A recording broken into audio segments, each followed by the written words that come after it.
دیکھیے باتوں کو سمجھنا پڑے گا. سب سے پہلے نبی اکرم صلی اللہ علیہ وسلم جب موجود تھے، آپ کی ذات ظاہر سی بات ہے مبارک ہے، آپ کی ہر چیز مبارک ہے، یہ مانتا ہوں میں، یہ ہمارا عقیدہ ہے. اور صحابہ کا یہ عمل اس کی دلیل ہے، اور رسول اللہ کا نہیں روکنا ہی اس کی دلیل ہے کہ صحابہ نے وہ کیا. لیکن کسی صحابہ نے اس سے کوئی عقیدت، منت، مرادیں اس کی اس سے ہٹ کر کوئی حیثیت نہ جانی کہ رسول سے محبت کا یہ علامت تھی کہ اس کی چیز اٹھا کر رکھی جائے. سمجھ رہے آپ بات کو؟ کچھ چیزوں کو کانٹیکس میں سمجھنا ہوگا. جیسا امام مالک رحمہ اللہ پوری زندگی مدینے میں رہے، چپل نہیں پہنے کبھی، لیکن اس لیے نہیں پہنے کہ میں گستاخ رسول بن جاؤں گا، فلاں ہوں گا، اس لیے کہ محبت تھی ان کو اپنے رسول سے، اور سوچتے تھے کہ اللہ کے رسول قدم یہاں پڑا ہوں گا تو میرا قدم بھی وہاں پڑ جائے، چپل میں نہ رہوں. سمجھ رہے آپ بات کو؟ سمجھ رہے آپ بات کو؟ اس چیز کو ہم کو سمجھنا پڑے گا کانٹیکسٹ میں. لیکن اس کو آپ کہیں بھی لے جائیں گے تو بہت مشکل ہوگا. اس کو اس ترتیب میں رکھیے کہ ان صحابہ، ان تابعین کی محبت اپنے رسول سے، اور اس محبت میں کبھی غلو نہیں کیا انہوں نے کہ چوم رہے ہیں اور چاٹ رہے مدی، چوم رہے ہیں اور چاٹ رہے مدی، چوم رہے ہیں اور چاٹ رہے مدی. امام مالک صرف ننگے پیر چلتے تھے اس نیت سے کہ رسول اللہ کا پیر پڑا ہوگا تو میرا پیر بھی اس پہ پڑ جائے، میرا قدم بھی اور چپل نہ ہو میرے پیر میں. لیکن کبھی یہ نہیں کہا کہ آپ مٹی چوم رہے ہیں وہاں لوٹ رہے ہیں، یہ نہیں کہا کہ آپ مٹی چوم رہے ہیں وہاں لوٹ رہے ہیں. منت روزہ موجود تھا نا وہاں، صرف آپ ننگے پیر کیوں رہے پھر؟ یہ صرف ایک محبت تھی کہ رسول اللہ صلی اللہ علیہ وسلم اس جگہ چلے. آپ مدینے میں پوری زندگی آپ مدینے سے باہر بھی نہیں گئے، معلوم، اس ڈر سے کہ باہر جا کے مر جاؤں تو مجھے مدینہ نصیب ہو. سمجھ رہے آپ بات کو؟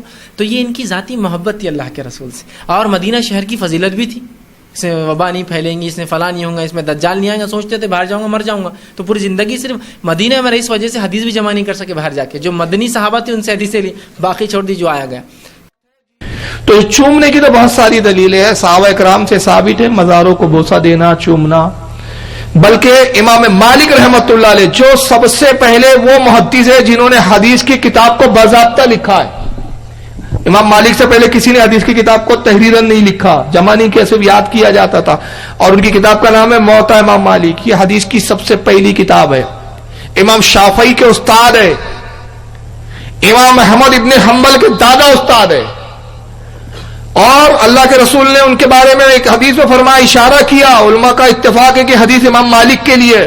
آقا نے کہا کہ ایک زمانہ یہ آئے گا کہ لوگ مدینے سے بڑا کوئی عالم نہیں پائیں گے.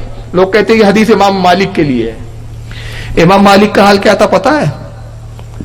امام مالک رضی اللہ تعالیٰ عنہ مدینے میں کبھی نالے، جوتی اور چپل پہن کے نہیں چلتے تھے، کانٹے چبھ رہے برداشت کرتے تھے.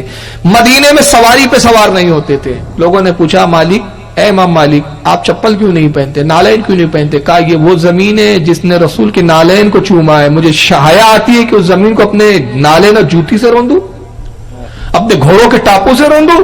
اور جب پاخانے کی حاجت ہوتی ہے آپ کو تو مدینے سے جاتے باہر آپ حاجت کرتے، مدینے میں نہیں کرتے. فرماتے مجھے حیا آتی ہے کہ نبی کے شہر کو گندا کروں، اور فوراً آ جاتے. لوگ کہتے ہیں آپ پخانہ کر کے فوراً تیزی سے آتے، اس کی بڑی جلدی کرتے. کہا ڈر ہوتا ہے کہ کہیں باہری مدینے کے باہر میرا انتقال نہ ہو جائے. اور دوسری بات کیا ہے، اس کو امام قاضی عیاض نے کتاب الشفا میں لکھا. اور امام قاضی عیاض وہ ہے جن کے بارے میں ابن تیمیہ وہابیوں کا سب سے بڑا گرو گھنٹال وہ کہتا ہے کہ امام قاضی عیاض وہ امام ہے، وقت ہے جن کی پیروی اور اتباع کی جاتی ہے. رفع الملام اپنی کتاب میں لکھا ہے اس نے. اور لکھا ہے یہ کتاب الشفا وہ کتاب ہے امام قاضی عیاض کی. ابن قیم جوزی نے بھی لکھا جو وہابیوں کا بہت بڑا پیشوا ہے کہ امام قاضی عیاض کی کتاب الشفا وہ کتاب ہے جو بارگاہ رسول میں مقبول ہو گئی ہے. کیسے مقبول ہوئی؟ امام قاضی عیاض نے رسول کی تعریف و توصیف میں خصائص پر ایک کتاب لکھی. ان کے بھتیجے تھے ایک بہت بڑے عالم، انہوں نے خواب دیکھا کہ رسول اللہ کے ہاتھ میں وہی کتاب ہے. اس کا نام نہیں رکھا تھا انہوں نے، سوچ رہے تھے نام کیا رکھوں. تو سرکار نے امام قاضی عیاض کے بھتیجے سے کہا جو بہت بڑے عالم تھے، کہا کہ تیرے چچا نے جو کتاب لکھی یہ مجھے بڑی پسند آئی، اور اپنے چچا سے کل کہنا کہ یہ ہماری بارگاہ میں مقبول ہو گئی، اس کا نام وہ شفا رکھے، الشفا. اور اس کتاب کو اگر بیمار کو پڑھ کر سنا دیا جائے تو اللہ تعالیٰ اس کتاب کی برکت سے اس کو شفا عطا فرمائے.